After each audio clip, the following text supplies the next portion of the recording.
औज़ुबिल्लाहिमिनश्शैतानिर्रजीम बिस्मिल्लाहिर्रहमानिर्रहीम। नाज़रीन, आज का हमारा लीगल टॉपिक इंतहाई अहमियत का हामिल है। आज का हमारा लीगल टॉपिक बुनियादी हकूक़ के बारे में है, जिन बुनियादी हकूक़ को आईन पाकिस्तान 1973 में जिनका ज़िक्र किया गया है। वो बुनियादी हकूक़ हैं, आर्टिकल 9 से लेकर आर्टिकल 28 तक उनका ज़िक्र है। आर्टिकल जो 8 है आईन पाकिस्तान में, वो ये बताता है कि कोई भी लॉ, कोई भी कानून नहीं बनाया जाएगा जो फंडामेंटल राइट के ख़िलाफ़ हो।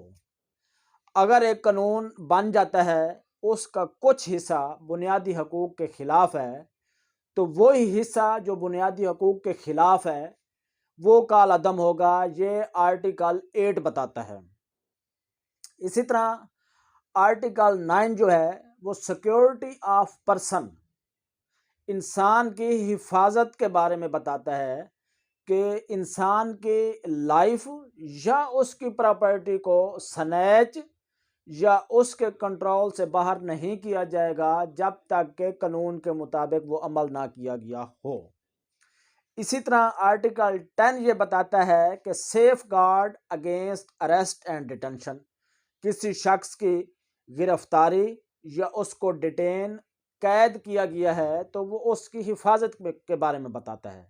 अगर किसी शख्स को गिरफ्तार किया गया है तो वो वजूहात बताई जाएंगी कि इस वजह से आपको गिरफ्तार किया जा रहा है।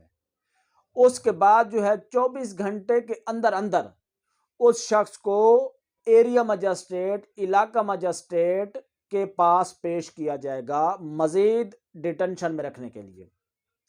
इसी तरह अगर कोई शख्स जो है वो integrity, security and defence of Pakistan के बारे में कोई शख्स काम कर रहा है तो वो किसी भी ऐसे बने हुए कानून के तहत जो कि प्रिवेंटिव ऑफ डिटेंशन की बाबत है, प्रिवेंटिव ऑफ कोई क्राइम है उसके बारे में कानून बना हुआ है, तो उसके तहत अगर उसको गिरफ्तार किया जाता है तो उसको ज़्यादा अरसा तक डिटेंशन में रखा जा सकता है कि क्योंकि वो शख्स जो है वो पाकिस्तान के सालमियत, पाकिस्तान के दिफा और पाकिस्तान की सिक्योरिटी के ख़िलाफ़ वो काम कर रहा होता है, या कोई भी पाकिस्तान के बैरूनी मामलात हैं जो पाकिस्तान के अलावा किसी और ममालिक से चल रहे हैं, वो उन मामलात में कोई दखल अंदाजी करता है, उनको नुकसान पहुंचाता है, तो उस शख्स को गिरफ्तार किया जाएगा। उसके लिए ये 24 घंटे का कानून लागू नहीं होता। उसके लिए एक बोर्ड है, बोर्ड उसकी डिटेंशन, उसकी कैद का फैसला करता है। तो वो जो उसकी कैद है वो 3 माह से ज़्यादा नहीं होगी। अगर मज़ीद 3 माह उसको कैद में रखना है तो फिर वो बोर्ड जो है वो बताएगा कि इसको अभी तक मज़ीद भी इसको कैद में इस शख्स को रखा जा सकता है। और बुनियादी इंसानी हकूक़ जो हैं, जब इनकी खिलाफ वर्जी होती है तो इनको इन्फोर्स, इन बुनियादी हकूक़ पर अमल दरामद कौन सी अदालतें करवाती हैं?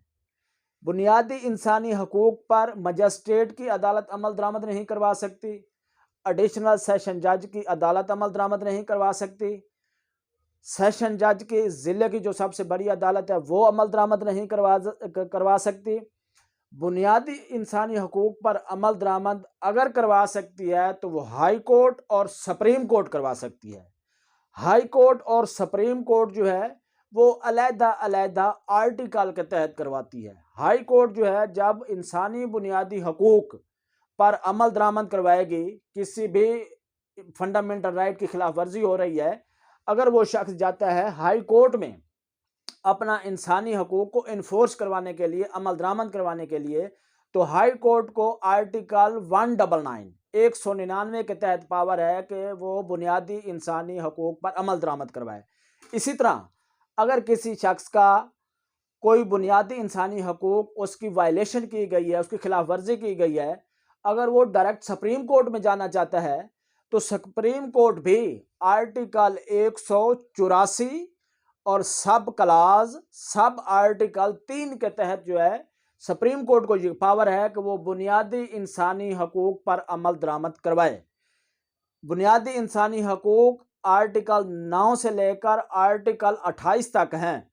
2-3 मैंने आपकी खिदमत में अर्ज़ किए हैं, बाकी इसी तरह नेक्स्ट लेक्चर में आपकी खिदमत में अर्ज़ करूँगा।